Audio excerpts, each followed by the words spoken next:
Assalamualaikum warahmatullahi wabarakatuh. Alhamdulillah. Alhamdulillahi rabbil alamin. Wabihi nasta'inu ala umurid dunia waddin. Asyhadu an la ilaha illallah wahdahu la syarikalah. Wa asyhadu anna sayyidana Muhammadan abduhu wa rasuluhu la nabiyya ba'dah. Amma ba'du. Khalallahu subhanahu wa ta'ala fil Qur'anil karim. Wa huwa asdaqul qailin. A'udzu billahi minasyaitonir rajim. Bismillahirrahmanirrahim. Rabbi shrah li sadri wa yassir li amri wahlul 'uqdatan min lisani yafqahu qawli. Shadaqallahul azim wa sadaqa rasuluhul karim wa nahnu ala zalika minasyahidina syakirina amma ba'du. Segala puji-pujian bagi Allah yang telah menunjuki kami kepada menuntut ilmu. Dan tiada kami beroleh petunjuk jikalau tiada menunjuki akan kami oleh Allah. Saya hanyalah santri biasa yang cuma ingin berbagi. Pada kesempatan kali ini saya akan membacakan kitab Sirrus Salikin. A'udzubillahi minasyaitonirrajim. Bismillahirrahmanirrahim. Bismillahirrahmanirrahim. Dan daripada Abi Hurairah radhiyallahu anhu, ia berkata, aku dengar Rasulullah sallallahu alaihi wasallam bersabda, tiada daripada seorang hamba sembahyang fardu dan mendoa ia bagi dua ibu bapaknya dengan maghfirah, melainkan diperkenankan Allah doanya dan diampunkan baginya dengan berkat doa bagi keduanya, dan jikalau fasik keduanya sekalipun. Jadi hadis ini adalah daripada Abi Hurairah. Jadi Abi Hurairah adalah sahabat Nabi yang sering sekali bersama Nabi, sehingga Abi Hurairah mendengar yang bahwasanya Rasulullah sallallahu alaihi wasallam berkata,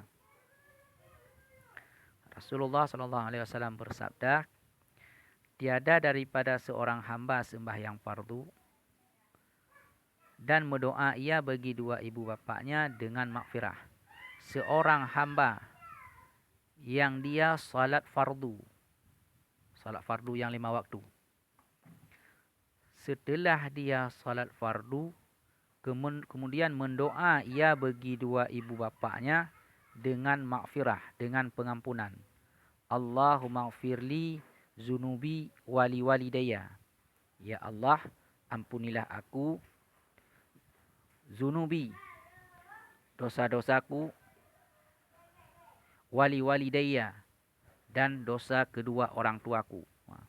Jadi setiap selesai salat, dia mendoakan bagi dirinya dan bagi dua ibu bapaknya dengan doa maghfirah, pengampunan, melainkan diperkenankan Allah dengannya dan diampunkan baginya dengan berkat doanya. Melainkan diampuni oleh Allah, karena melainkan itu adalah huruf illa. Illa kalau di kitab Nahwu Saraf adalah istisna yang berfaedah taksis. Jadi khusus, diampuni, pasti diampuni oleh Allah Ta'ala, pasti diperkenankan oleh Allah Ta'ala doa anak tadi yang setiap selesai salat fardu mendoakan pengampunan, mendoakan ampunan bagi kedua ibu bapaknya. Maka doa anak terhadap kedua orang tua adalah doa yang diterima, doa yang makbul.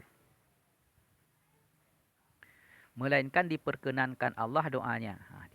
Pasti diperkenankan Allah akan doanya dan diampunkan baginya dengan berkat doanya. Dan diampunkan oleh Allah Ta'ala akan dosa kedua orang tuanya dengan berkat doa anak tadi bagi kedua. Dengan berkat doa anak tadi kepada kedua orang tua, doa pengampunan, maka diampuni oleh Allah Ta'ala bagi keduanya. Dan jikalau fasik keduanya sekalipun kedua orang tua itu fasik. Yang maksud fasik, mungkin orangnya bukanlah orang yang alim, bukanlah orang yang bukanlah orang yang terjaga, yang maksum. Tetapi orang yang fasik. Mungkin di segi pakaian tidak muslim, tidak muslimah, ataupun di segi mungkin perkataan, berarti digolongkan kalau dibanding-bandingkan dengan yang lain, dengan orang-orang saleh, dengan orang-orang alim, kedua ibu bapaknya itu termasuklah orang yang fasik. Maka biarpun ayah dan ibu itu orang yang fasik, apabila didoakan oleh anaknya, maka dengan berkat doa anak itu akan diampuni oleh Allah Ta'ala dosa keduanya. Wa qala alaihi salam, birrul walidaini kafaratu lil kabair. Berkata Rasulullah sallallahu alaihi wasallam, birrul walidaini kafaratu lil kabair. Dan sabda Nabi alaihi salam, berbuat baik bagi dua ibu bapa itu kifarat bagi segala dosa. Berbuat baik kepada kedua orang tua itu adalah kifarat daripada dosa. Maksud kifarat adalah penebus dosa.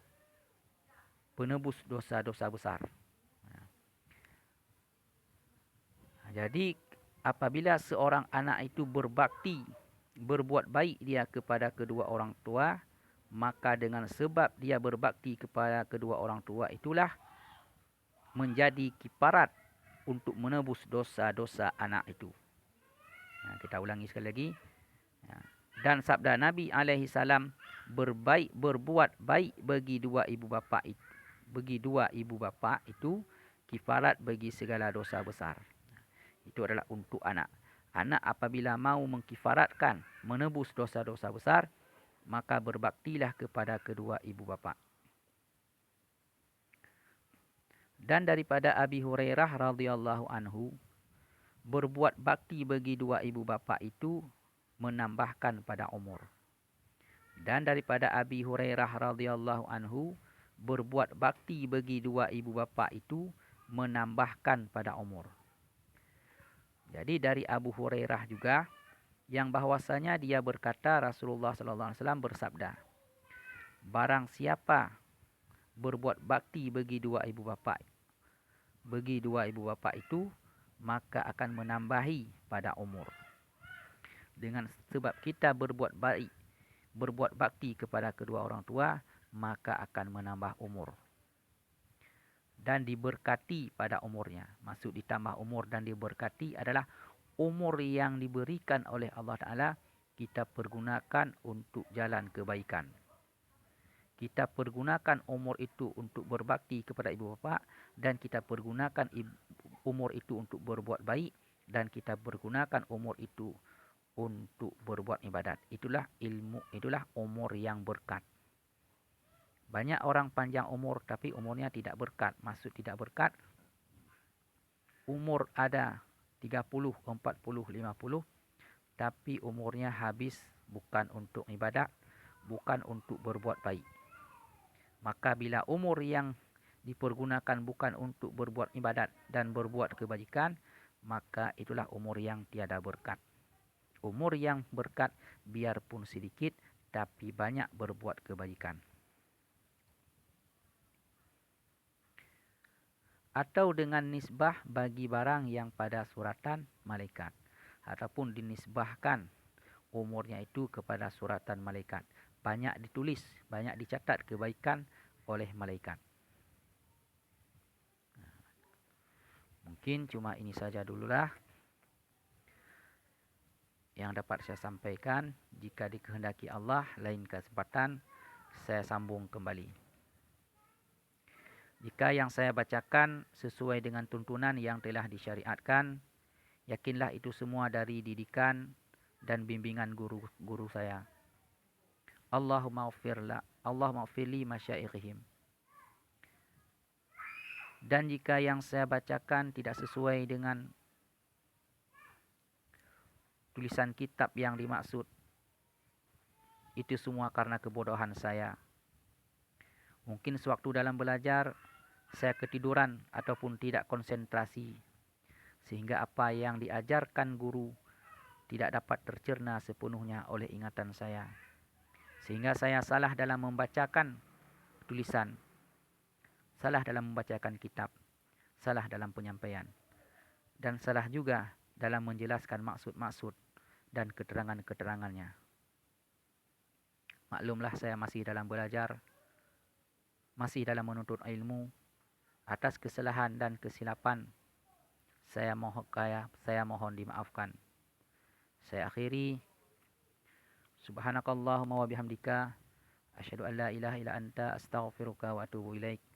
Assalamualaikum warahmatullahi wabarakatuh.